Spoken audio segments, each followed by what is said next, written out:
हरिः ओम तत्सत्। श्रीमते रामचंद्राय नमः।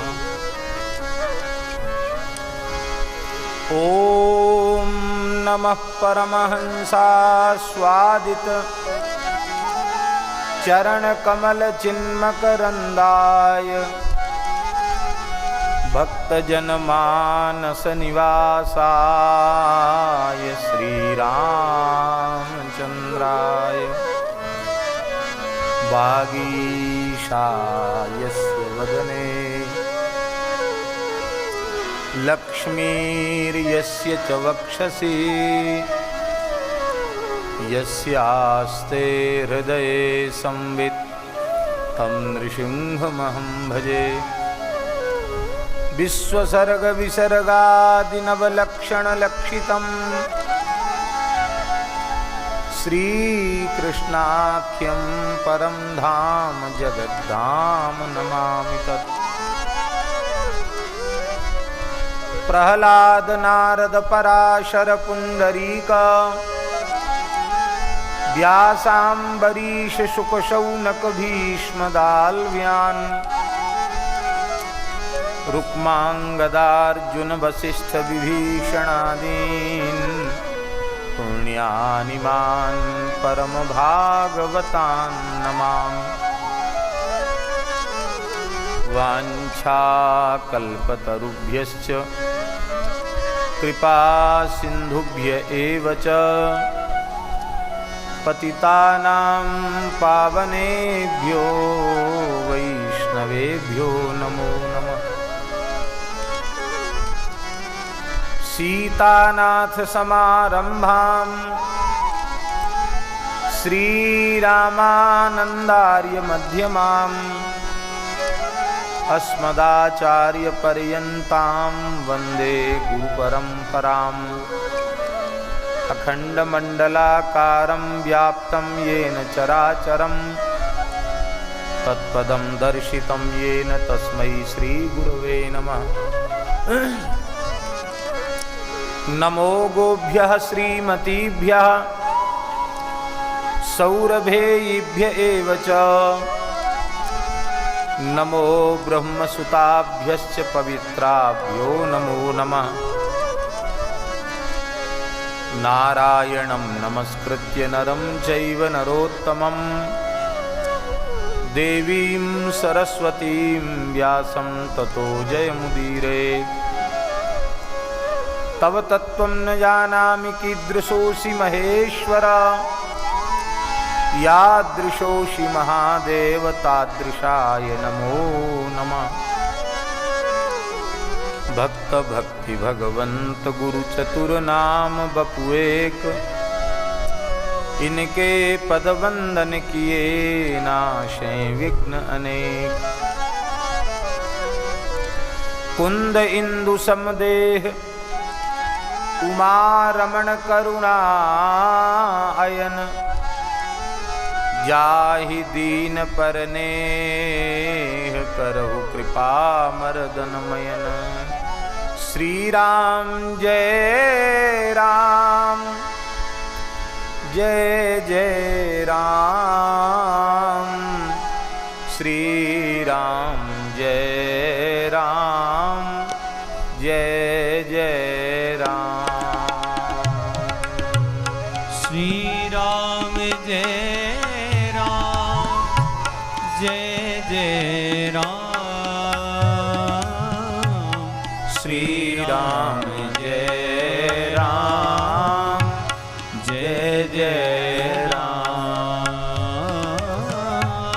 श्री राम जय राम जय जय राम।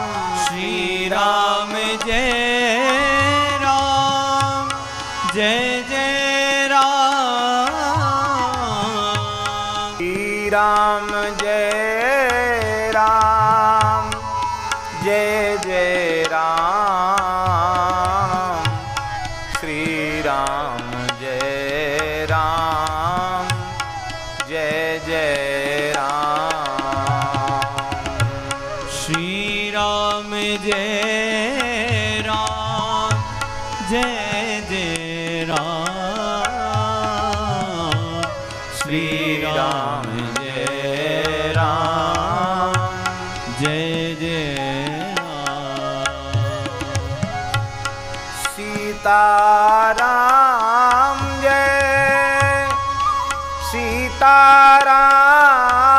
सीताराम सीताराम जय सीताराम राधे श्याम जय राधे श्याम राधे श्याम जय राधे श्याम जय रघुनंदन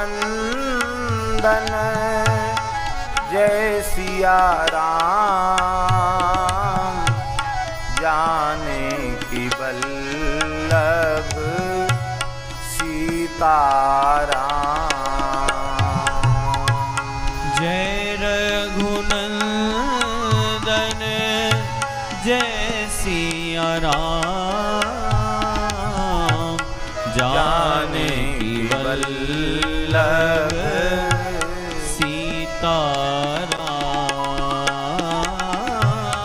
कमला बिमला मिथिला धाम कमला विमला मिथिला धाम अवध सरयू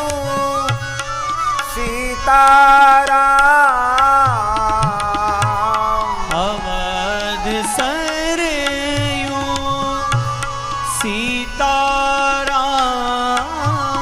सीताराम सीताराम जय सीताराम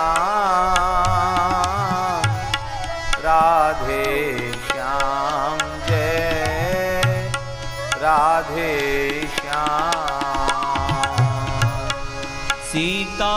सीताराम जय सीताराम राधे श्याम जय राधे श्याम गौरी शंकर सीताराम गौरी शंकर सीताराम श्री राम जय राम जय जय राम श्री राम जय राम जय जय राम श्री राम जय राम जय जय राम श्री राम जय राम जय जय राम श्री राम जय राम जय जय राम श्री राम जय राम जय जय राम श्री राम जय राम जय जय राम श्री राम जय राम जय जय राम श्री सीतारामचंद्र भगवान की जय श्री वृंदावन बिहारी लाल की जय श्री लक्ष्मी नारायण भगवान की जय श्री उमा महेश्वर भगवान की जय सब संतन की जय सब भक्तन की जय सब विप्रन की जय श्री सनातन धर्म की जय शिव महापुराण की जय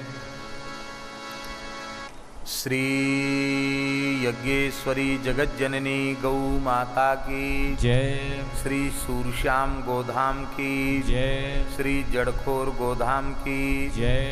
श्री पथमेड़ा गोधाम की जय। श्री आनंदवन महातीर्थ गोधाम श्री पथमेड़ा गोधाम की जय। श्री मनोरमा गौ माता की जय। श्री समृद्धि गौ माता की जय। श्री रजत वत्स की जय। श्री मनोरमा गोलोक महातीर्थ नंदग्राम की जय। श्री गोलासन नंदीशाला की जय। नंदीश्वर भगवान की जय।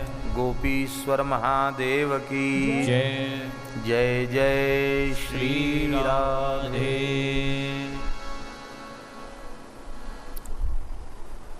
हरिशरणम भक्तवांछा कल्पतरु भक्तवत्सल शरणागत वत्सल दीनबंधु दया सिंधु कृपा सिंधु भगवान श्री हरि की महती कृपा करुणा से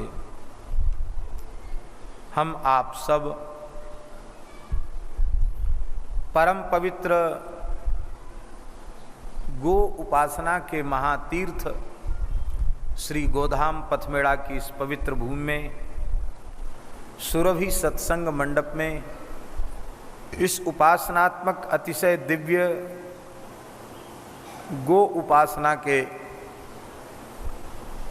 महान प्रकल्प की स्थापना के 25 वर्ष पूर्ण होने के उपलक्ष्य में रजत जयंती के उपलक्ष्य में हम आप सबको मानव जीवन का सर्वोत्कृष्ट फल सत्संग अत्यंत पवित्र श्रावण मास में शिवार्चन पूर्वक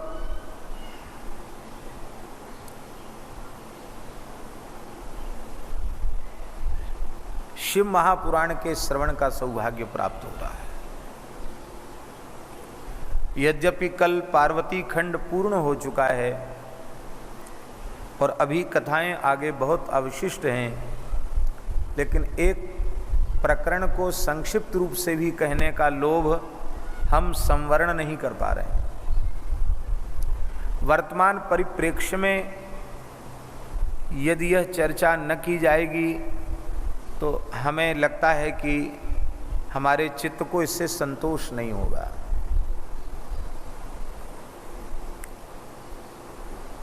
राष्ट्र के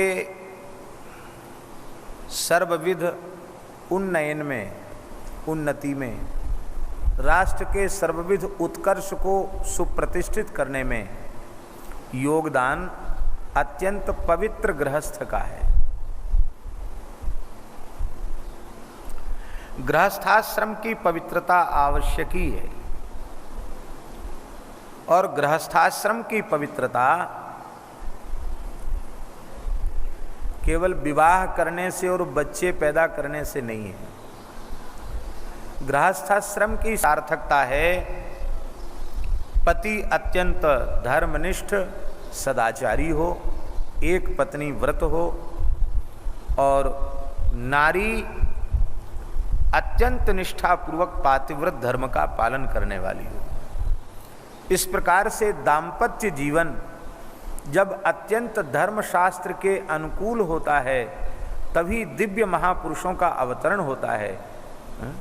महाराणा प्रताप को जिसने जन्म दिया, शिवाजी को जिन्होंने जन्म दिया, महाराजा छत्रसाल को जिन्होंने जन्म दिया, श्री तुलसीदास जी, सूरदास जी आदि संतों को जिन्होंने जन्म दिया, श्री मलुकदास जी को जिन्होंने जन्म दिया, श्री वल्लभाचार्य जी, श्री शंकराचार्य जी, श्री रामानंदाचार्य जी, श्री मध्वाचार्य जी, श्री विष्णु स्वामी आचार्य जी, श्री निम्बारकाचार्य जी, श्री चैतन्य महाप्रभु प्रभृति इन महानुभावों को जिन माता पिता ने जन्म दिया, निश्चित ही वे परम सदाचारी, परम धर्मात्मा थे और उनकी गृहिणियाँ परम पतिव्रताएँ थीं।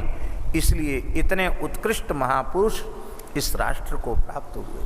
इसलिए हमारे मन में कल तो विचार किया था कि चलो नाम ले दिया इतना ही बहुत है, लेकिन आज बैठते बैठते मन में आया कि नहीं, भगवती जगदम्बा पार्वती को जो पर्वतराज हिमालय की पत्नी मैना ने अपने यहाँ की एक अत्यंत पतिव्रता ब्राह्मण पत्नी, पुरोहित पत्नी को बुला करके जो उपदेश कराया है, यही उपदेश प्रत्येक माता को अपनी बेटियों को ससुराल भेजते समय देना चाहिए। बहुत सुंदर उपदेश है। मेना मनोगतिम बुद्ध्वा साध्वेका द्विज कामिनी गिरिजाम शिक्षयामास पातिव्रत्य व्रतम परम। श्री मैना ने एक अत्यंत पतिव्रता ब्राह्मण पत्नी को प्रार्थना की कि मेरी बेटी गिरिजा पहली बार विदाई होकर भगवान शिव के साथ जा रही है, तुम इसे पातिव्रत धर्म का उपदेश करो। माँ ने भी पातिव्रत धर्म का उपदेश किया है और ब्राह्मण पत्नी से पातिव्रत धर्म का उपदेश करवाया है।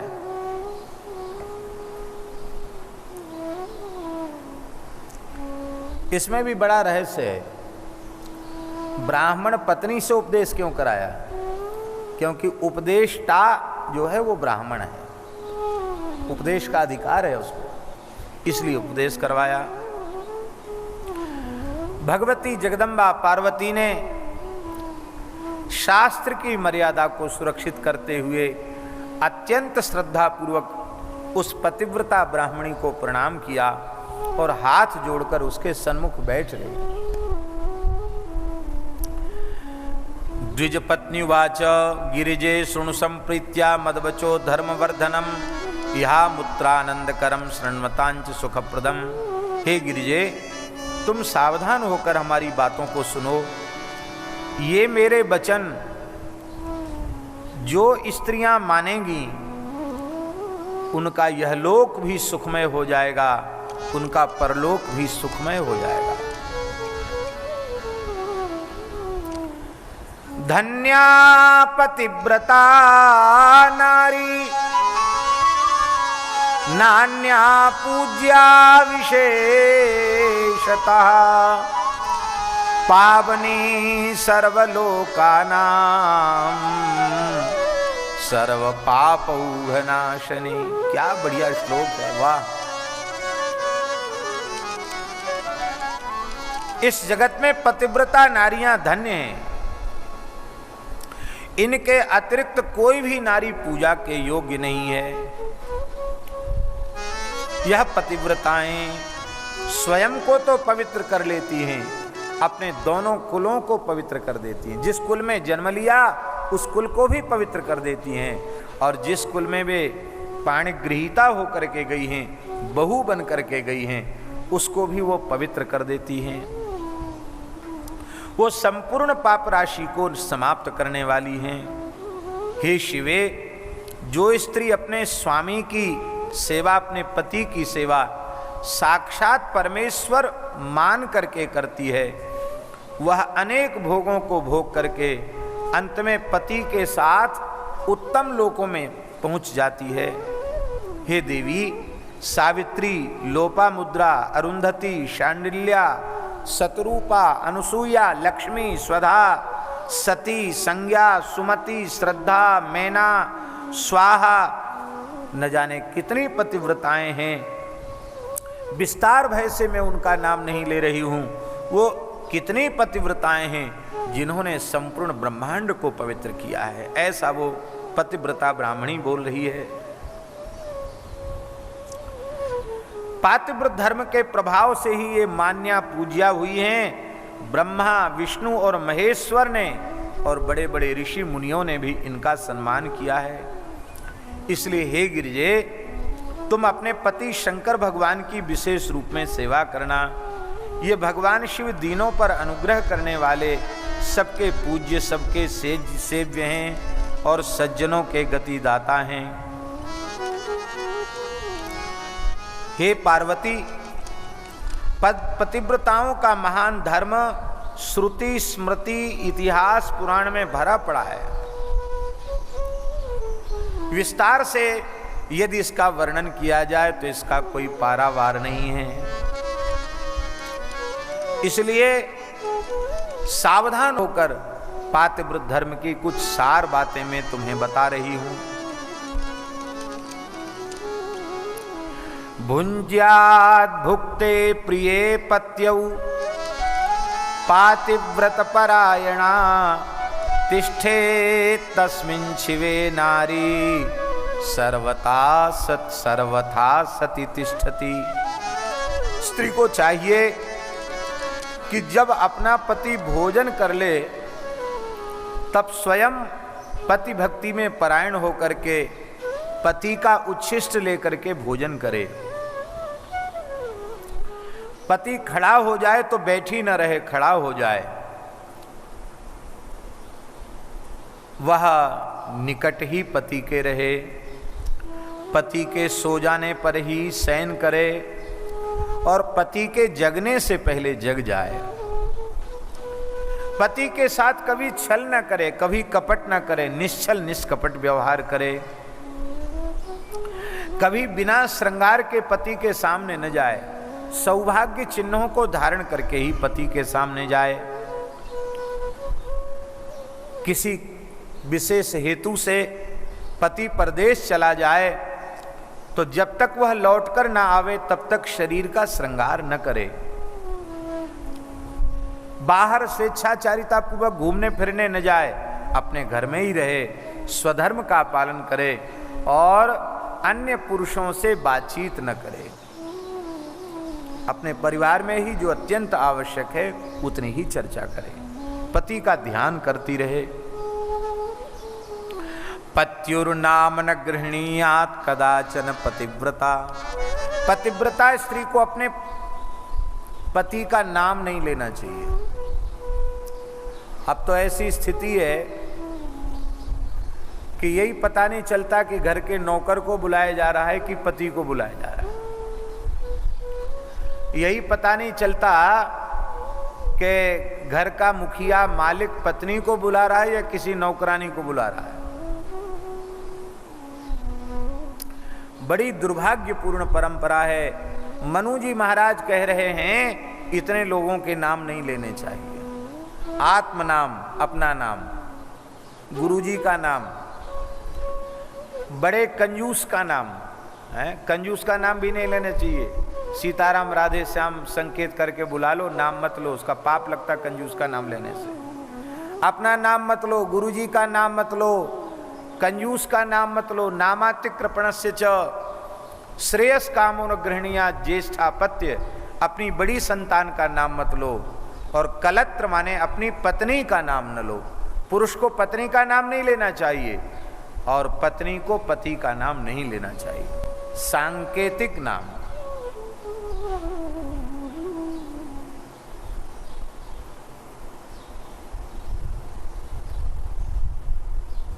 अब तो पता नहीं परंपरा है कि नहीं, पर हमने अपने बाल्यकाल में इस परंपरा को बहुत अच्छी प्रकार से देखा है। घर की बहू बेटियां अपने पति जेठ देवर इनका भी नाम नहीं लेती थी। इनके सांकेतिक नाम हुआ करते थे, रसीले, छबीले, रंगीले, इस तरह से कह के एक नाम रख लेती थी सांकेतिक, मूल नाम नहीं लेती।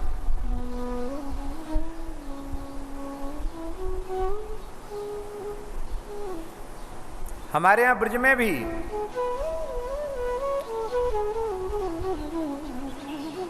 बरसाने वारी की जय,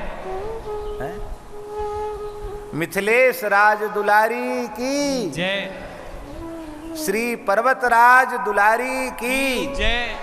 यह है लेने की पद्धति। लोग कहा करते थे ये अयोध्या वाली है, ये जनकपुर वाली है, ये दिल्ली वाली है, ये कलकत्ता वाली, ऐसा नाम नहीं लेते थे उसका। सत्य घटना एक गांव की सुनकर आपको हंसी आएगी। एक नापित परिवार में, माने उन परिवारों में भी कितने स्वधर्म का पालन होता था। एक नापित परिवार में एक नाई की बहू को चींटा खा गया। चींटा जानते हो ना, चींटा, चिंटा। बड़ी मूड वाला चींटा खा गया। अब उस बहू के पति का नाम था चिंटा नाई, लोग चिंटा नाई कहते थे। तो इतनी जोर से उस चेंटा ने काटा कि वो कोई चेंटा देखा होगा ऐसा काटता है कि फिर उसको छुड़ाओ तो आधा टूट जाता पर छोड़ता नहीं है पकड़, बड़ी तेज काटता है, खून निकाल देता है। तो वो रोटी बना रही थी और एक चेंटा चढ़ गया जांघ में, उसने बड़ी जोर से काटा तो उसने तुरंत हाथ डाल करके चेंटा को निकाला तो वो टूट गया चेंटा, बहुत जोर काटा उसने। तो बड़ी जोर से चिल्लाई वो। तो उसकी सास बोली, अरे क्यों चिल्ला रही है, क्या हो गया? सास थोड़ी बड़े शासन वाली थी, बहू सीधी साधी थोड़ी डरती थी। बोलती क्यों नहीं है, क्यों रो रही है, क्या हो गया? अब पति का नाम है चिंटा, कैसे बोले?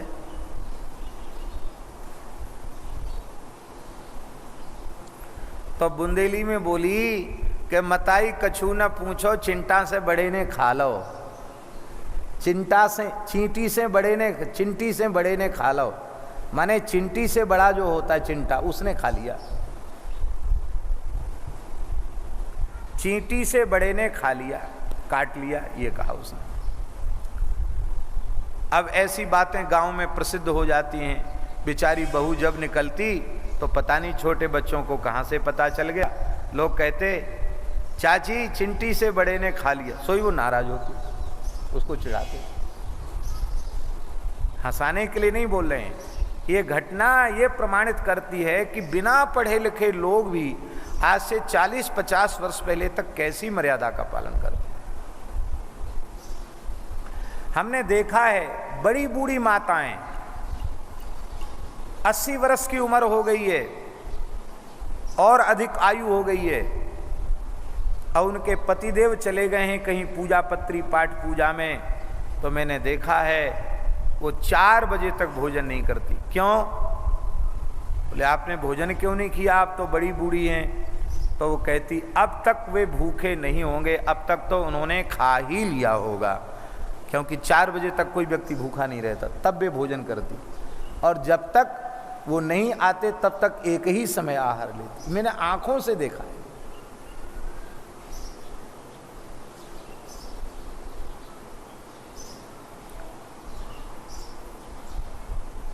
सहभोजन निषिद्ध है। स्त्री पुरुष का एक थाली में बैठकर भोजन करना अत्यंत निषिद्ध है।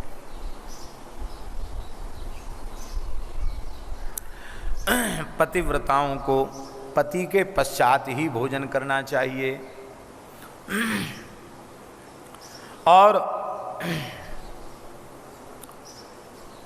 पत्युर्नाम न गृह्णीयात् कदाचन पतिव्रता आकृष्टापि न चाक्रोशेत प्रसीदेत ताडितापि च हन्यतामिति च ब्रूयात् स्वामिन्निति कृपां कुरु।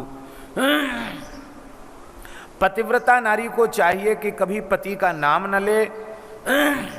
कभी किसी कारणवश पति उलझन में हैं, उनका दिमाग गर्म हो गया, क्रोध करके उन्होंने कोई कठोर वचन भी बोल दिया, तो भी मुस्कुराकर उनको शांत कर देना चाहिए। उलट करके कभी उनको कठोर वचन नहीं बोलना चाहिए। पति के शासन करने पर भी प्रसन्न रहना चाहिए और अपराध होने पर कहना चाहिए कि हे स्वामिन, कोई भी भूल हमसे बने आप बिना किसी संकोच के हमें बतावें, मैं उसका सुधार करने का प्रयास करूंगी। फिर भी हमसे कोई भूल बनती है तो आपको अधिकार है, आप दंड देकर हमें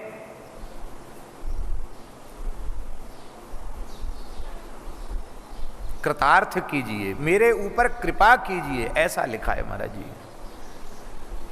कृपां कुरु, मेरे ऊपर कृपा कीजिए। पति के बुलाने पर लाख काम में लगी हो तुरंत छोड़कर पति के सामने पहुंच जाए, जी कह करके निकट आवे, हाथ जोड़कर कहे कि आपने किस लिए बुलाया है, आप आज्ञा दीजिए। पतिव्रता नारी का धर्म है कि वो घर के काम धंधे से फुर्सत होकर दरवाजे पर जाकर खड़ी न होवे। नहीं, एक अब आदत होती है, घर में काम किया और फिर थोड़ी फुर्सत मिली फिर देहली पे जाके खड़ी होगी, फिर दरवाजे पे जाके खड़ी हो गई। अब कुछ नहीं तो महाराज, अब तो पता नहीं इतनी फुर्सत नहीं होगी, और नहीं तो कहीं कहीं तो ऐसा भी होता कि घर के दरवाजे पे बैठ गई स्त्रियां और एक दूसरे के बाल खोल के लीख जुआ मारने लगी। ये भी काम, ये गलत है, ये नहीं करना चाहिए। इतना पवित्र रहो, साफ रहो कि माथे में जुआ लीख वगैरह पड़े ही नहीं, वो भी एक दोष कहा गया, वो नहीं होना चाहिए। दरवाजे बैठ कर बाल काटना, जुआ मारना, ये सब पातिव्रत धर्म के विरुद्ध है।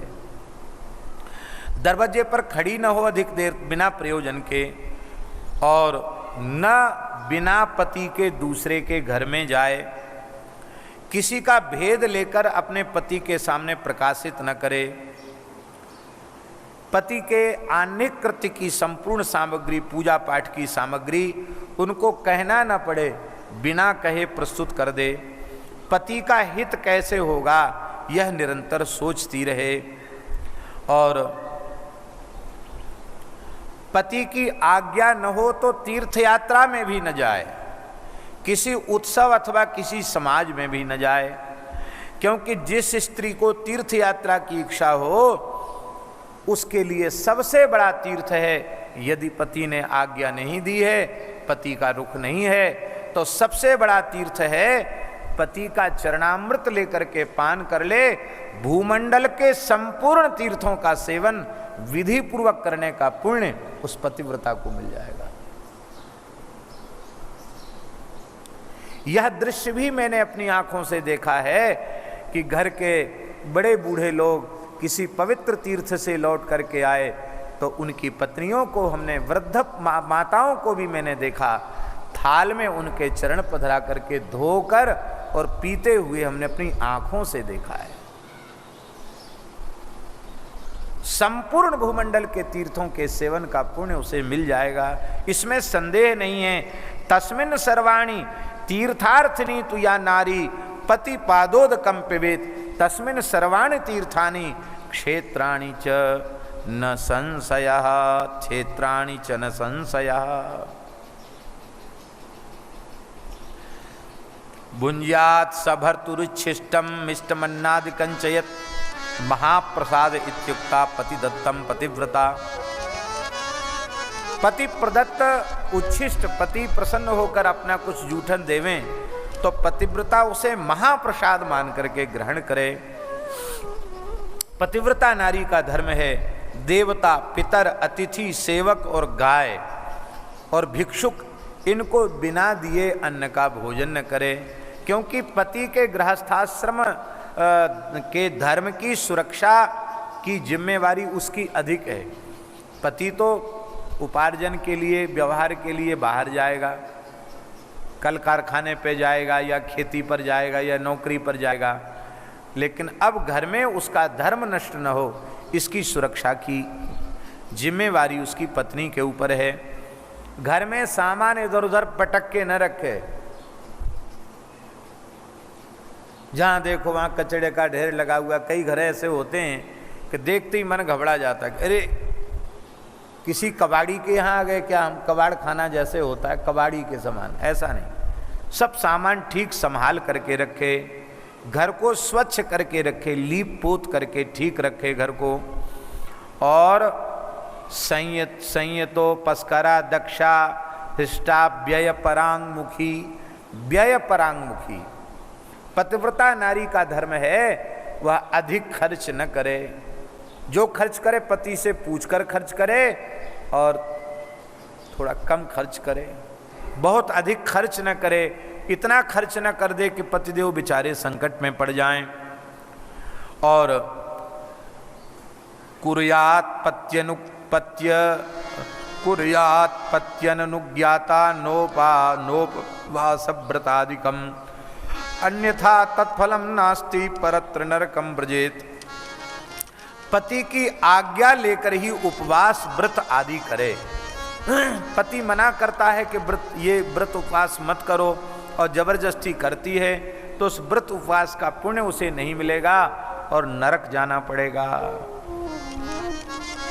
सुखपूर्वक आनंद से बैठे हुए अपने पति को आवश्यक कार्य आ पड़ने पर भी उठावे नहीं, स्वयं समाधान करने का प्रयास करे। अब फिर कोई ऐसी परिस्थिति है तब तो उठना ही पड़ेगा। पति क्लीब हो, दुर्गति में पड़ गया हो, वृद्ध हो गया हो, रोगी हो गया हो, सुखी दुखी कैसा भी हो, उसका अपमान न करे। शरीर में अपवित्र अवस्था आ जाने पर, रजस्वला होने पर 3 दिन तक अपने पति के मुख का दर्शन न करे। चौथे दिन जब शुद्ध हो जाए स्नान आदि से, तब पति के जाकर चरणों में प्रणाम करे। ऋतु स्नान के पश्चात पति का ही मुख देखे, अन्य किसी पुरुष का मुख न देखे। अब मान लो पति उपलब्ध न हो तो ऋतु स्नान के पश्चात सूर्य नारायण का दर्शन करे और किसी का दर्शन न करे। ये मर्यादा यह पार्वती जी को वो पतिव्रता ब्राह्मणी बता रही है। देखो एक बात बताएं, वर्तमान में पूरे देश क्या पूरी दुनिया में बड़ा हल्ला है कि समानता का दर्जा होना चाहिए, स्त्री पुरुष को समानता का दर्जा मिलना चाहिए। पूरी दुनिया में ये बात है, और जहां कुछ भेदभाव रखा जाता है उनकी खूब भर्त्सना भी की जा रही है। लेकिन हम बड़ी विनम्रतापूर्वक एक बात बोल रहे हैं, जो समानता के दर्जे की बात पूरे संसार में आज उठाई जा रही है, वह समानता हमारे धर्म ग्रंथों ने, हमारे शास्त्रों ने, हमारे ऋषि मुनियों ने लाखों वर्ष पहले दे दी।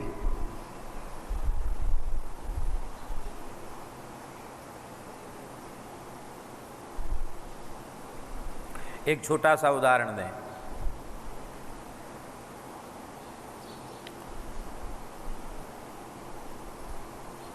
आजकल तो फैशन हो गया कि हमारी बेटी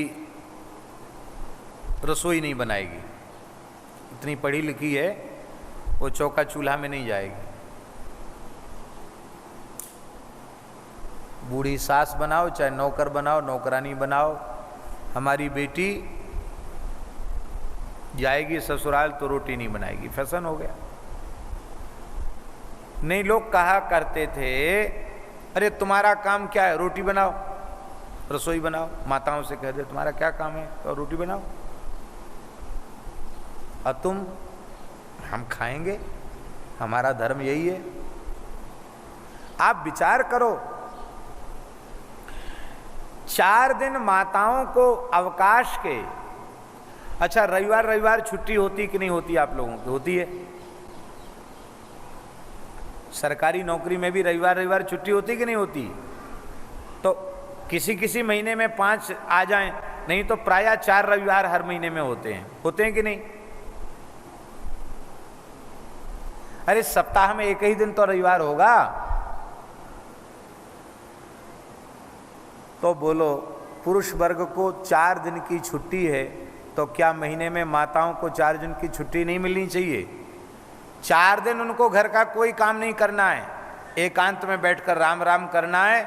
वहीं भोजन की थाली पहुंच जाएगी, भोजन करो, मस्त रहो, सो विश्राम करो। 4 दिन पूरा रेस्ट। और घर का सारा काम पति और पुत्र को मिलकर करना पड़ेगा, रसोई बनानी पड़ेगी। जहां संयुक्त बड़े परिवार हुआ करते थे, वहां माताएं बांट भी लेती थी कि भाई इतने समय तक तुम्हारे ओसरे में हम कर देंगे, हमारे ओसरे में तुम सेवा कर देना।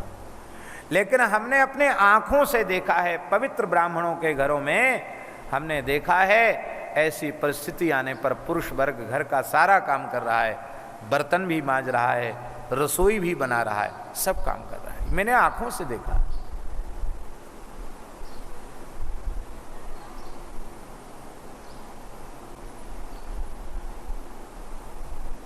ऐसे भी लोगों को हमने देखा है कि पत्नी के अस्वस्थ होने पर उन्होंने खूब प्रेम से बिना किसी संकोच के उनकी सेवा की है।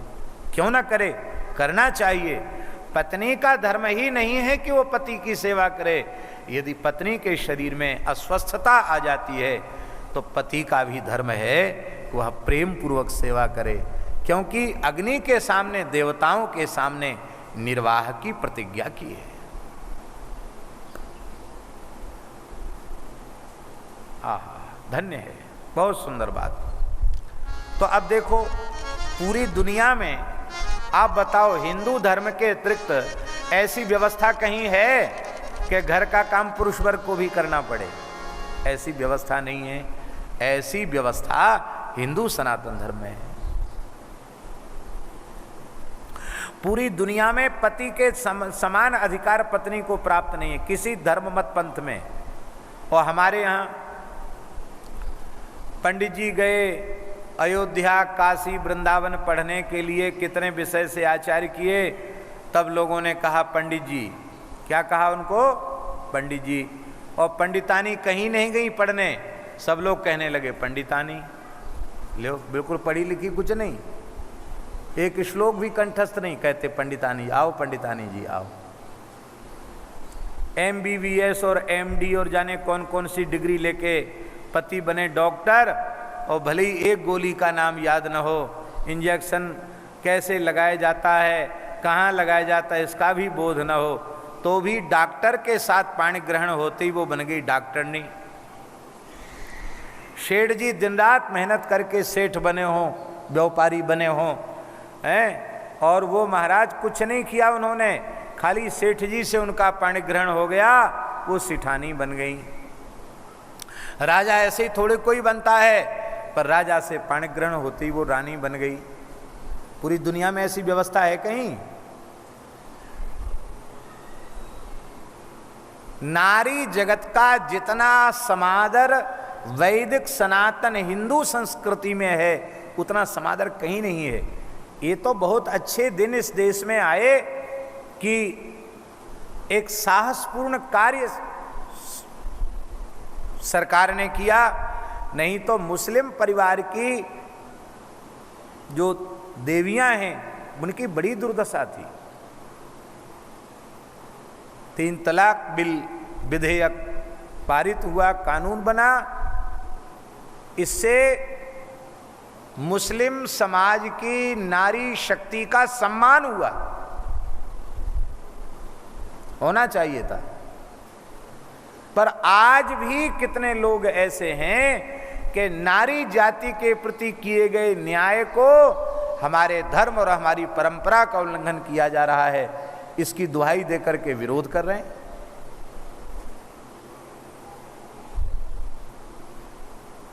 अरे भाई, मानवीयता भी तो है, मनुष्यता भी तो है, उसका ध्यान कीजिए। बोलो भक्तवत्सल भगवान की जय। तो ये बात कही गई है, सुखपूर्वम सुखासीनम रममाणम यदृच्छया आंतरे स्वपि कार्येषु पतिम्नोत्थापयेत् क्वचित्। और पति के आयुष्य की इच्छा से पतिव्रता स्त्री शरीर में हरिद्रा जरूर लगावे। दक्षिण भारत में माताएं आज भी हल्दी लगाती हैं, कुमकुम लगावे, सिंदूर लगावे। गाय के वेद लक्षणा, गाय के घृत से मिश्रित जो शुद्ध सिंदूर है उसको यहाँ श्रीमंत में धारण करना चाहिए। ये कलर वलर नहीं लगाना चाहिए। गोघृत से युक्त सिंदूर को मध्य में यहाँ धारण करे, उससे बड़ा लाभ होता है। पति के आयुष्य की वृद्धि होती है, उसके अमंगल का नाश होता है। हमारे हनुमान जी ने इसलिए तो चोला चढ़ाया। माता जी घी में मथ करके सिंदूर अपनी मांग में भर रही थी जानकी जी। हनुमान जी पहुंच गए भोले भाले, कहा माता जी ये क्या करती हैं आप रोज, इससे क्या होता है? बोले हनुमान जी इससे मेरे स्वामी के आयुष्य की वृद्धि होती है, उनके अमंगल का नाश होता है, मेरे स्वामी प्रसन्न होते। अच्छा, हमारे पिताजी राम जी प्रसन्न होते हैं, उनकी आयु बढ़ती? बोले हाँ, बढ़ती तो लगाती हूँ मैं। जानकी जी ने सहज भाव से उत्तर दिया। हनुमान जी गए भंडार घर में, एकाध बोरी सिंदूर उन्होंने कुठार से ले आए। छोटे मोटे तो है नहीं हनुमान जी। एक भगोना में बढ़िया से मथा सिंदूर घी में, और पैर से लेकर सिर तक लगा के सीधे राम जी के दरबार में पहुंच गए।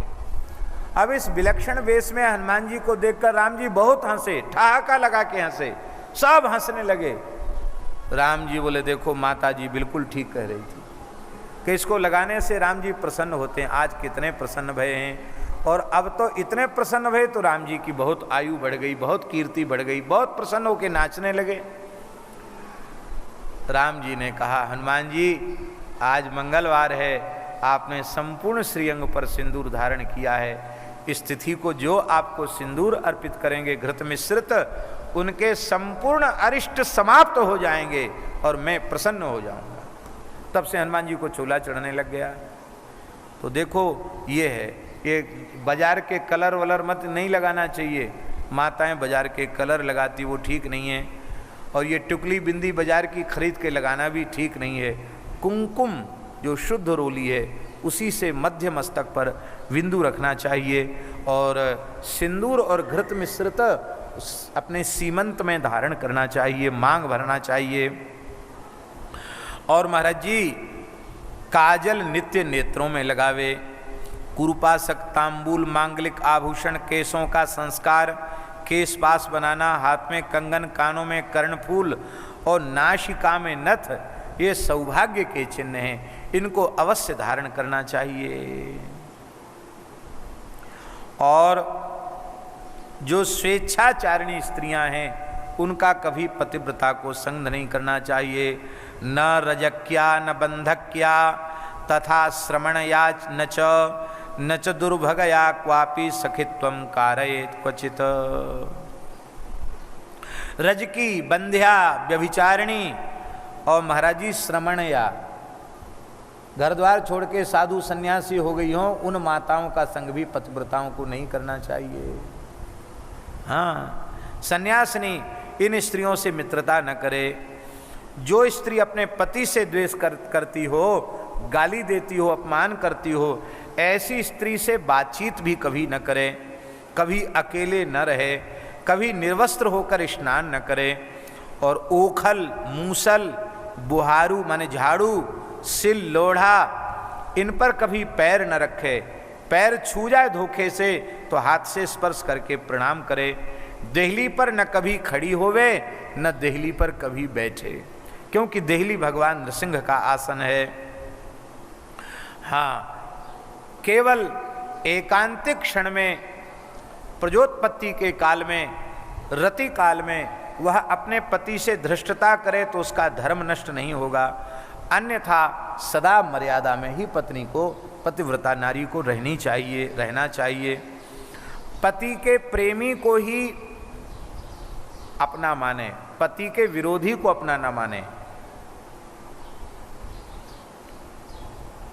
पति के शत्रु को शत्रु के ही जैसा समझे, पति के मित्र को जैसा, मित्र को मित्र के जैसा समझे, अपना कोई शत्रुता मित्रता का भाव न हो।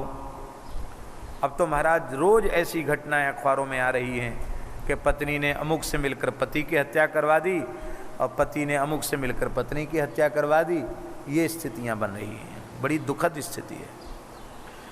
पति के प्रसन्न होने पर प्रसन्न रहे, पति के दुखी होने पर दुखी रहे, पति के प्रिय में ही अपना प्रिय समझे, और पति के सामने कभी यह न कहे कि अरे मैं तो बड़ी बुरी यहाँ चली आई, और तुम तो किसी काम के नहीं हो, देखो उसने ऐसा कर लिया, उसने ऐसा कर लिया, वो इतने आगे बढ़ गया और एक तुम हो, तुम किसी काम के नहीं। ऐसे कह के कभी पति को लज्जित न करे, सदा उनको धैर्य बंधावे और उन्हें विपत्ति में उत्तम सहयोग प्रदान करे, उनके हित की इच्छा करे। संपत्ति में संपत्ति माने, विपत्ति में विपत्ति माने। संपत्ति विपत्ति में एक रूप रहे और विकार उपस्थित होने पर भी कभी विकृत न हो, धैर्य धारण करे। घी, नमक, तेल आदि के न होने पर पतिव्रता स्त्री पति से नहीं है ऐसा न कहे, कुछ स्टॉक में छिपा के रखे। हाँ, ये भी लिखा है। माने दो तरह का सामान, एक कुछ गुप्त जिसको उसी को पता हो, एक कुछ रसोई घर में रखा हुआ सामान है। इस प्रकार से वो करे। और किसी असाध्य काम में पति को न लगावे कि नहीं ये काम तो आपको करना ही पड़ेगा।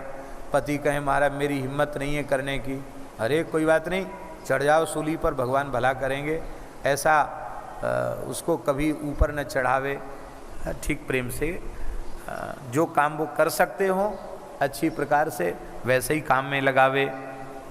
और ब्रह्मा विष्णु और शिव इनसे भी अधिक महत्व अपने पति को दे, अर्थात उनको इस रूप में देखे। विधेर विष्णोद हरात बापी पत्रे को दिको मता, त्रिदेवों से भी बढ़कर हमारे लिए पति है, ऐसा माने। पति को साक्षात शिव रूप माने, परमात्मा का स्वरूप माने। पति की आज्ञा का उल्लंघन करके जो स्त्री व्रत उपवास नियम आदि आचरण करती है तो आयुष्यम हरते भर्तु, वो अपने पति की आयु का हरण करती है और मरने के बाद नरक जाती है। जो स्त्री क्रुद्ध होकर अपने पति से बराबर जवान लड़ाती है, उनको उत्तर प्रत्युत्तर करती है, उसको शर्मा जायते ग्रामे स्रगाली निर्जने बने। या तो गांव की कुतिया, शर्मा माने कुतिया होती है दूसरे जन्म में नरक भोगने के बाद, अथवा सियारिन बनती है, सियार बनती है। स्त्री को चाहिए कि पति नीचे बैठे और वो ऊपर बैठे, ये ठीक नहीं। अब कोई विशेष परिस्थिति ही ऐसी हो, बीमारी हाली बीमारी की तो बात अलग है, अन्यथा सामान्य परिस्थिति में स्त्री को चाहिए कि पति से ऊंचे स्थान पर न बैठे, दुष्टों के समीप न जाए, कभी पति से कातर वाक्य न कहे, किसी की निंदा या आक्षेप युक्त वचन न कहे और दूर से ही कलह का परित्याग कर दे, और कभी जोर से न बोले न जोर से हंसे।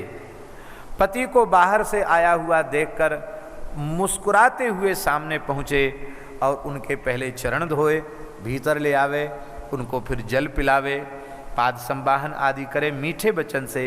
यदि वे उदास हों तो मुस्कुरा कर कहे कि क्या बात है, आप दुखी क्यों हैं, कोई बात नहीं, काम हुआ तो अच्छा, न हुआ तो भी अच्छा, फिर हम लोग प्रयास करेंगे, कोई चिंता की बात नहीं। इस प्रकार से उनको ढाढ़स बंधावे। माता पिता भाई पुत्र ये थोड़ा सुख देते हैं स्त्री को, किंतु पतिव्रता नारी को सर्वाधिक सुख तो उसका पति ही प्रदान कर सकता है। मितम ददाति जन को मितम भ्राता मितम सुतः अमितस्य ही दातारम भर्तारम पूजयेत सदा। नारी को अमित माने प्रचुर सुख देने वाला तो पति ही है, इसलिए पति की सेवा करे। भर्ता देवो गुरुर्भर्ता धर्म तीर्थ व्रतानि च तस्मात् सर्वं परित्यज्य पतिमेकं समर्चयेत। पति ही देवता, गुरु, भर्ता, धर्म, तीर्थ, व्रत आदि सब कुछ है, इसलिए पति का ही पूजन करे। जो अपने पति से छल करके किसी दूसरे पुरुष के निकट पहुंचती है उसे नरक भोगने के बाद उल्लू की बनना पड़ता, उल्लू बनना पड़ता है। जो पति के ऊपर हाथ उठा लेती है, बहुत सी ऐसी होती हैं देवियां, लाठी डंडा जो सामने पड़े उसी को लेके भोगो किए हुए का फल।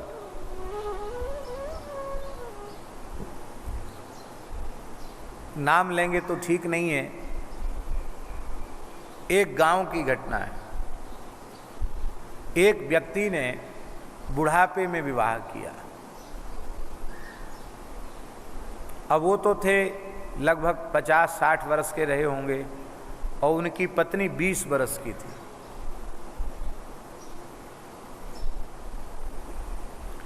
खेत वेत बेच करके तब लाए थे, वो पैसा खर्च करके लाए थे।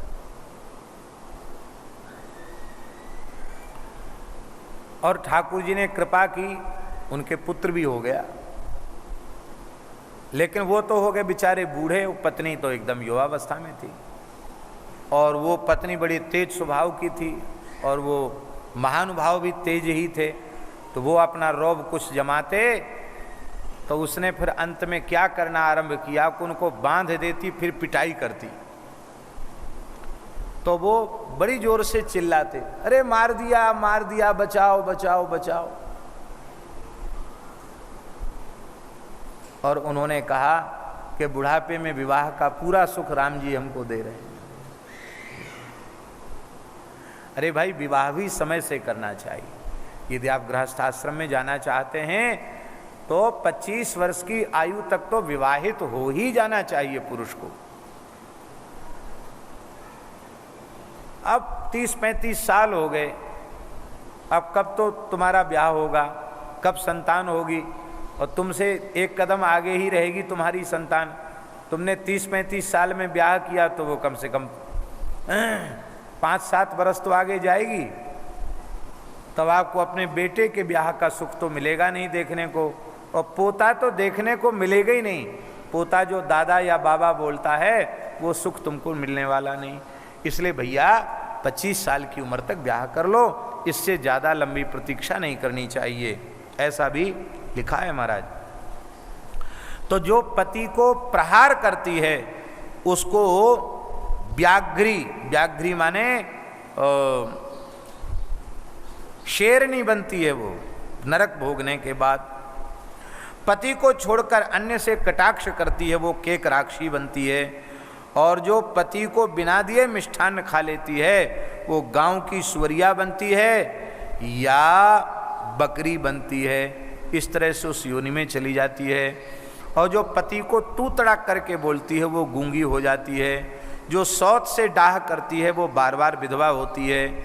स्वामी की दृष्टि बचाकर जो परपुरुष को देखती है वो काणी कुमुखी कुरूपा हो जाती है। ये बहुत विस्तार से हम तो बहुत संक्षेप में बता रहे हैं।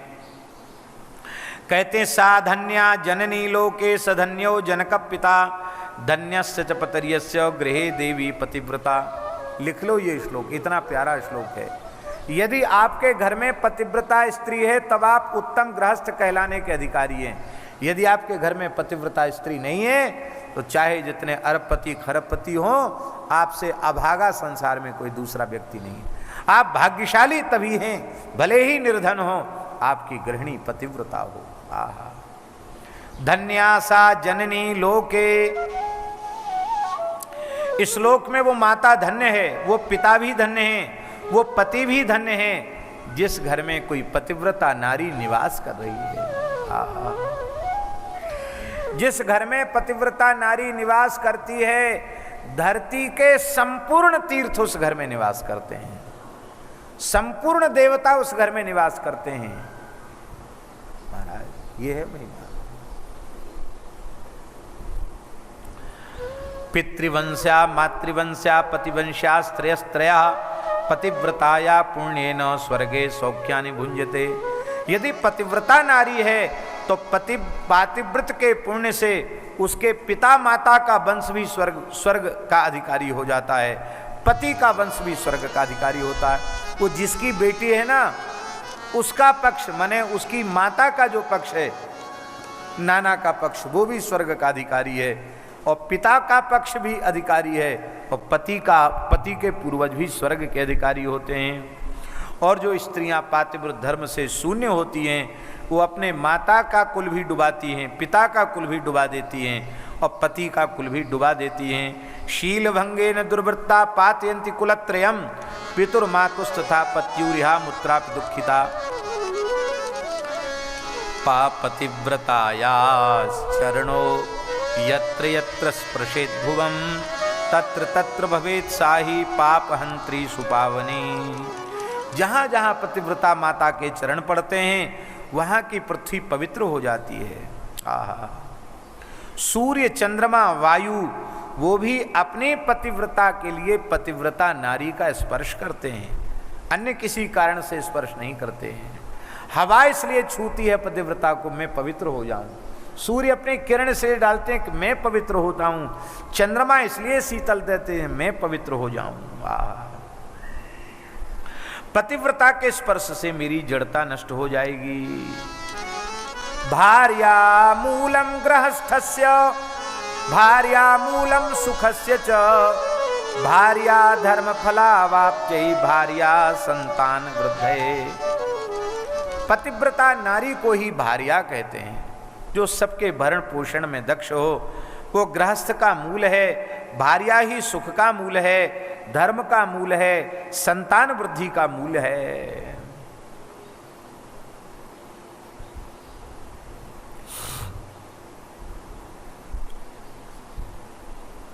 कभी अपने पति के सामने अपने रूप का, लावण्य का अहंकार न करे, विनम्रता पूर्वक व्यवहार करे। और मान लो पति बहुत रूपवान नहीं है तो भी कभी कुरूप कह के उसकी निंदा या उपेक्षा न करे। देखो एक बात हम सावधानी करें आपको, ये जो धर्म पतिव्रता माताओं के लिए कही जा रहे हैं वही सदाचारी सदगृहस्थ पुरुष के लिए वही धर्म है।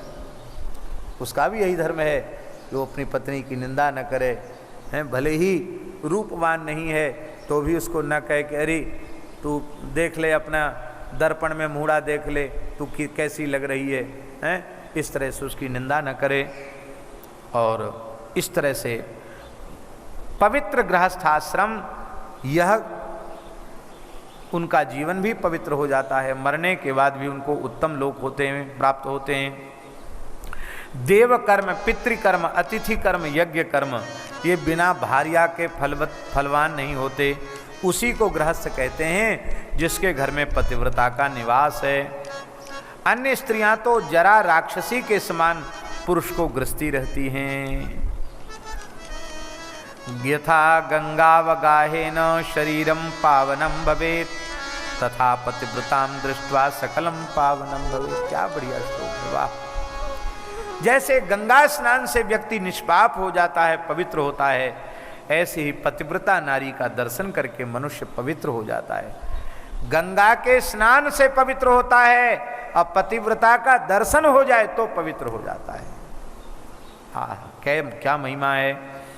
न गंगया तया भेदो या नारी पतिदेवता उमा शिव समूह साक्षात तस्मात् तौ पूजेत विदः। गंगा जी में और पतिव्रता स्त्री में भेद नहीं है। सदाचारी पुरुष शिवतुल्य है और सदाचारणी स्त्री, पतिव्रता स्त्री पार्वती के तुल्य है, इसलिए उनका पूजन करें। ओंकार पति है तो स्त्री श्रुति है, वेद है। पति तप है तो स्त्री क्षमा है। स्त्री सत्क्रिया है तो पति उसका फल है। इस प्रकार के पवित्र सदाचारी वैदिक धर्म का पालन करने वाले दंपति धन्य हैं। हे देवी पार्वती, तुमसे हमने संक्षिप्त में पातिव्रत धर्म का निरूपण किया। अब सावधानियां सुनो, पतिव्रताओं के भेद सावधानी पूर्वक सुनो। 4 प्रकार की पतिव्रताएं होती, उत्तम, मध्यम, निकृष्ट और अति निकृष्ट। ये 4 कोटियां शिव पुराण में बताई गई हैं। जिनका मन स्वप्न में भी परपति को नहीं देखता वो उत्तम पतिव्रता है। दूसरों के पतियों को पिता, भाई या पुत्र के समान जो देखती हैं वो मध्यम पतिव्रता कही गई हैं। जो स्त्री अपने मन में धर्म, अपना धर्म समझकर व्यभिचार नहीं करती है, किंतु इतना अधिक ऐसा नहीं है कि दूसरे पुरुषों की ओर उसका मन न जाए, ऐसी पतिव्रता को जो धर्म ka विचार करके और अपने चरित्र को सुरक्षित रखती है उसको अधम पतिव्रता कहा गया। और जो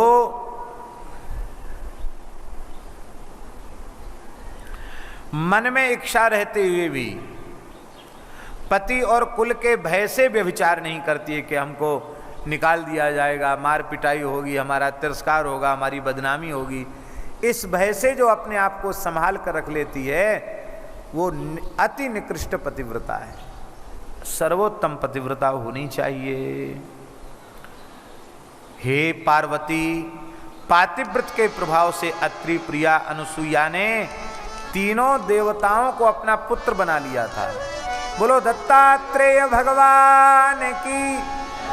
ब्रह्मा विष्णु महेश को छोटा छोटा बालक बना लिया। देवताओं की प्रार्थना पर वाराह के शाप से मरे हुए ब्राह्मण को जीवन दान दिया था। इसलिए तुम भगवान शिव की पूजा करो। और अंतिम बात बड़ी प्यारी कही, जगदम्बा महेशी तुम शिव साक्षात पतिस्तव तव स्मरण तो नार्यो भविष्यन्ति पतिव्रता। हे पार्वती, तुम तो जगन्माता जगदम्बा हो। हमने तो केवल मर्यादा की शिक्षा के लिए, अपनी वाणी को पवित्र करने के लिए तुमको बात बताई है। तुम तो जगन्माता हो, साक्षात भगवान शिव जगत पिता हैं। हे पार्वती, तुम इतनी उच्च कोटि की पतिव्रता हो कि जो नारियां श्रद्धा पूर्वक तुम्हारा स्मरण करेंगी वो पतिव्रता हो जाएंगी। तवग्रे त्वदग्रे कथने नानेन किम देवी प्रयोजनम तथापि कथितम मेद्यो जगदाचारता शिवे। ये बात तुमको सुनाने की, समझाने की आवश्यकता नहीं थी, लेकिन फिर भी हमने इसलिए कही कि आगे चलकर ये आपका जो चरित्र गाया जाएगा उसमें ये संवाद भी कहा जाएगा तो संसार की कितनी नारियों का भला हो जाएगा, कितने लोगों को उत्तम शिक्षा प्राप्त हो जाएगी। इन सब को सुनने के बाद पहले कोई स्त्री सावधान नहीं है, पर ये पवित्र प्रकरण सुनने के बाद सावधान होकर पातिव्रत धर्म का पालन करती है तो वो भी परम भाग्यशालिनी मानी जाएगी। पाप कर्म बन जाए, उसका पश्चाताप व्यक्ति करे और द्वारा उसे न करने की प्रतिज्ञा कर ले तो उसको उस पाप का परिणाम नहीं भोगना पड़ता। भगवान की कृपा से सब ठीक हो जाता है। बोलो भक्तवत्सल भगवान की जय। जय जय श्री राधे। भगवान शंकर कैलाश पधारे हैं।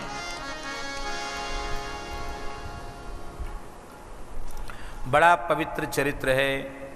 कैलास मागत्य शिवाम विवाह्य शोभाम प्रपेदे नितराम शिवोपि विचारयामास च देवकृत्यम पीड़ाम जनस्यापि च देवकृत्ये। तारकासुर के कारण देवता पीड़ित हो रहे हैं, ये शंकर जी ने विचार किया।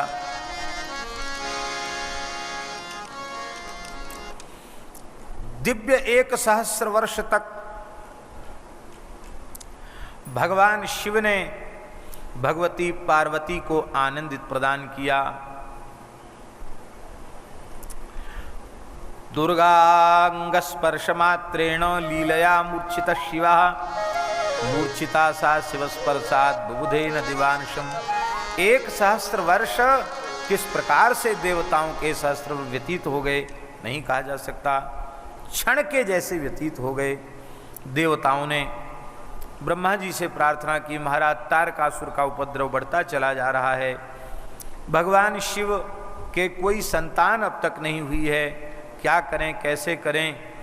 तब भगवान ने कहा चिंता मत करो, ब्रह्मा विष्णु संपूर्ण देवता भगवान के निकट पहुंच गए और भगवान के निकट जैसे ही पहुँचे हैं भगवान शिव की स्तुति की है।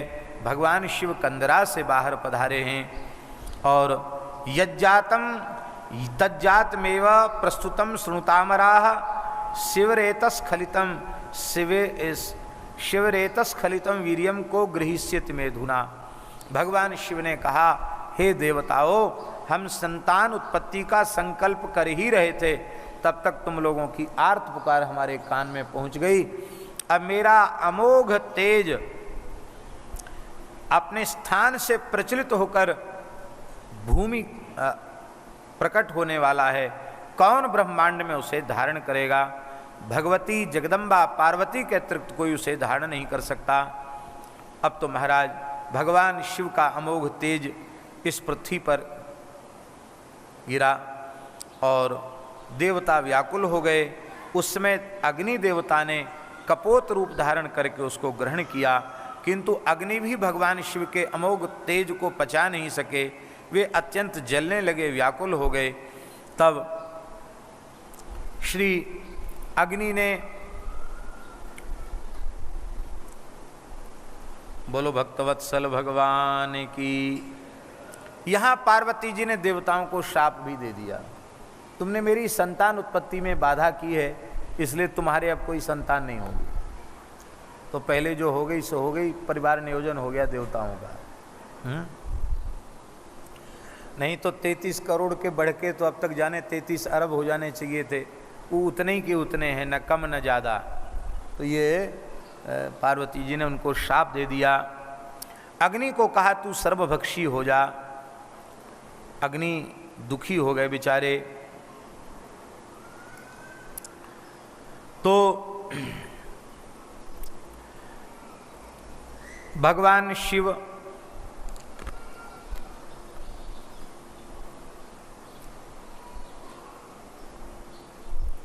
देखो, अग्नि को देवमुख कहा गया। क्या कहा गया? देवताओं का मुख अग्नि है, इसलिए अग्नि ने उसे धारण किया। इसका मतलब वो संपूर्ण देवताओं के भीतर पहुंच गया। अब देवता जलने लगे भगवान शंकर के तेज से, हाहाकार मच गया, देवता व्याकुल हो गए, भगवान शंकर की शरण में आए, प्रभु हमारी रक्षा कीजिए।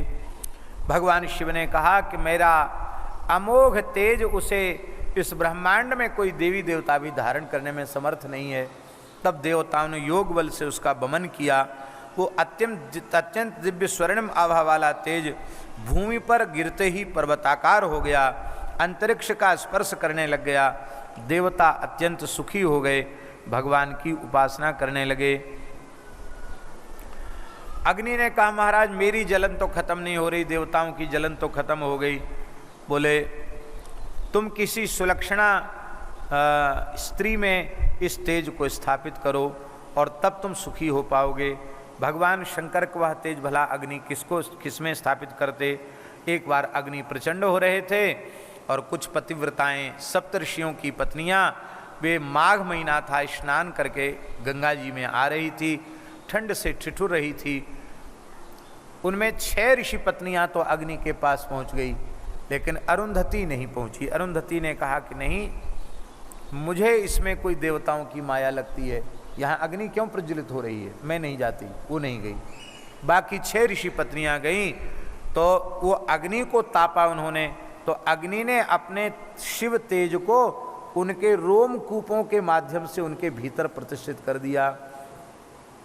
पर वे भी अत्यंत व्याकुल हो गई। तब उन्होंने उसको गंगा जी में योग बल से वमन कर दिया। गंगा जी भी क्षुब्ध हो गईं और गंगा जी ने उस समग्र तेज को सरकंडों के वन में डाल दिया। और स्कन्नम धातु परिश्रवे, स्कन्न हुआ, इसलिए उनका नाम स्कंद हो गया। यही श्री कार्तिकेय जी के प्राकट्य की कथा है। बोलो श्री कार्तिकेय भगवान की जय। पतितम तत्र तद्रेतो द्रुतम बालो बभूवः सुंदरस्वग श्रीमान तेजस्वी प्रीतिवर्धनः। लिख लो कार्तिकेय जी की जयंती कब आती है। मार्ग मासे सिते पक्षे तिथौ षष्ठ्यां मुनीश्वर प्रादुर्भवो भवत्तस्य शिवपुत्रस्य भूतले। अगहन मास के शुक्ल पक्ष की षष्ठी तिथि को शिवपुत्र के रूप में भगवान कार्तिकेय जी इस धरती पर आए। बोलो कार्तिकेय भगवान की। यह बात याद रहेगी कि विवाह पंचमी के दूसरे दिन है, अगहन शुक्ल पंचमी, विवाह पंचमी के दूसरे दिन कार्तिकेय भगवान का प्राकट्य हुआ है। कार्तिकेय भगवान की उपासना करने वाला काम विकार से शून्य हो जाता है, ब्रह्मचारी हो जाता है, जितेंद्रिय हो जाता है। भगवान शंकर बड़े आनंदित हो गए। पार्वती के पयोधरों से दूध टपकने लग गया। महाराज जी वो बालक रुदन कर रहा था। उसी समय श्री वो 6 ऋषियों की पत्नियां, जिनको ऋषियों ने त्याग दिया था, बाद में फिर स्वीकार किया, पहले त्याग दिया उनको, तो 6 ऋषि पत्नियां बोली मैं दूध पिलाऊंगी। उनका कृतिका नाम हुआ, मैं दूध पिलाऊंगी, मैं दूध पिलाऊंगी। आपने 6 मुख धारण कर लिए, 5 मुख और बना लिए। बोले एक साथ 6 माताओं का दूध पीऊंगा। एक साथ सबका दूध पिया और ये षणमुख हो गए। कृतिकाओं ने इनको दूध पिलाया, इसलिए उनको कार्तिकेय यह नाम उनका पड़ गया। बोलो भक्तवत्सल भगवान की जय। विश्वामित्र जी आ गए वहां। बालक स्कंद ने कहा कि आप हमारे जात कर्म संस्कार कराइए। दूध तो हमने जन्म लेती बालक दूध पीता कि नहीं, हमारे संस्कार कराइए। विश्वामित्र जी बोले अभी तो हम तपस्या कर रहे हैं, हमको ब्रह्मर्षि पद मिला नहीं है, अभी प्रयास में हैं हम तो क्षत्रिय, हम कैसे कराएं आपका संस्कार। तब उन्होंने कहा कि मैंने तुम्हें अपने पुरोहित के रूप में स्वीकार कर लिया है, अब तुम निश्चित ब्रह्मर्षि पद प्राप्त करोगे। ब्रह्मा जी और वशिष्ठ आदि ऋषि सब तुमको ब्रह्मर्षि के रूप में स्वीकार करेंगे। ये सबसे पहले तो अपने पुरोहित जी को आशीर्वाद दिया इन्होंने, और श्री विश्वामित्री जी महाराज ने आपका सारा संस्कार संपन्न कराया। महाराज जी बड़ी सुंदर शोभा हुई, अग्निदेव प्रकट हो गए, उन्होंने चुंबन किया और पुत्र नाम से संबोधित किया। अग्नि ने अपनी शक्ति प्रदान कर दी और शक्ति को लेकर के कार्तिकेय क्रौंच पर्वत पर चढ़ गए, पर्वत को विदीर्ण करने लगे। अब तो महाराज 10 पद्म राक्षस आ गए, पर सबको उन्होंने नष्ट कर दिया। इंद्र आया, इंद्र ने युद्ध करने के लिए इंद्र आया। बालक हैं, अभी 4-5 दिन के ही बालक हैं कार्तिकेय जी। इंद्र आया और इंद्र जब युद्ध करने आया तब कार्तिकेय जी ने अपनी दक्षिण कोख से एक पुरुष को प्रकट कर दिया। ये उनका शाख नाम का गण था। बाईं कुख से विशाख नाम के गण को प्रकट कर दिया और इंद्र ने फिर हृदय में प्रहार किया तो नैगम नाम के गण को प्रकट कर दिया, पर आपका बाल बांका नहीं हुआ, इंद्र का वज्र व्यर्थ हो गया। स्कंद, शाख, विशाख, नैगम ये चारों महापुरुष प्रकट होकर के इंद्र को मारने के लिए दौड़े। इंद्र घबराया बेचारा, इंद्र भागा। अब तो सबने कहा महाराज कैसा विचित्र बालक है, खलदेड़ दिया छोटे से बच्चे ने, ये क्या है आफत, ये क्या समस्या है।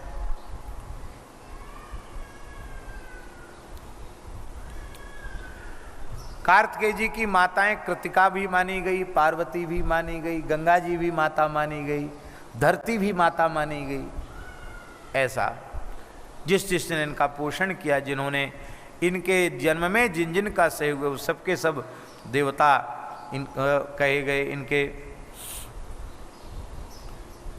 भगवान शिव ने पार्वती को प्रसन्न करने के लिए अपने गणों को कृतिकाओं के पास भेजा। नंदकेश्वर ने कार्तिकेय जी से बताया कि तुम तो शिवपुत्र हो, तब आप रथ में विराजमान होकर के कार्तिकेय जी कैलाश पधारे। भगवान शिव के चरणों में प्रणाम किया, माता पार्वती के चरणों में प्रणाम किया। भगवान शिव ने मस्तक सूंघा है, माता पार्वती ने दूध पिलाया है। बोलो भक्तवत्सल भगवान की जय। और इसके बाद श्री शंकर भगवान ने ब्रह्मांडाधिपति के रूप में उनका अभिषेक किया है। ब्रह्मांड में सब सुरक्षा की जिम्मेवारी तुम्हारी, कार्तिकेय जी को जिम्मेवारी सौंपी है। रथ पर विराजमान होकर के आपने शंखनाद किया है। और महाराज जी एक कथा और लिखी है, क्या कहें, बड़ी सुंदर कथा है। भगवान शंकर ने कार्तिकेय जी को गोद में बिठाया तो शंकर जी के गले में बासुकी नाग पड़े हुए हैं। नागेंद्र हाराय त्रिलोचनाय, नागराज बासुकी उनके गले के हार हैं शंकर जी के। बालक स्कंद ने बासुकी जी को पकड़ करके ऐसे मसलना आरंभ किया, दबाया उनको पकड़ के।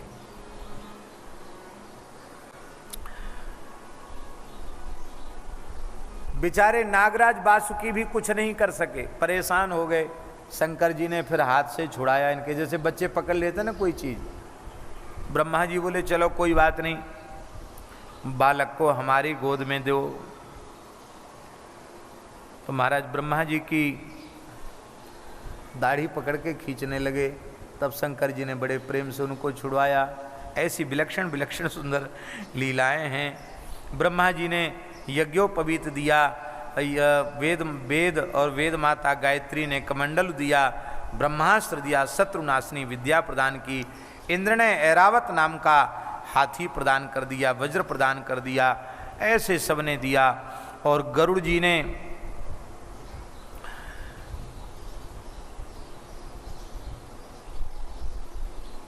चित्रबरहण नामक अपना पुत्र वाहन के लिए प्रदान किया।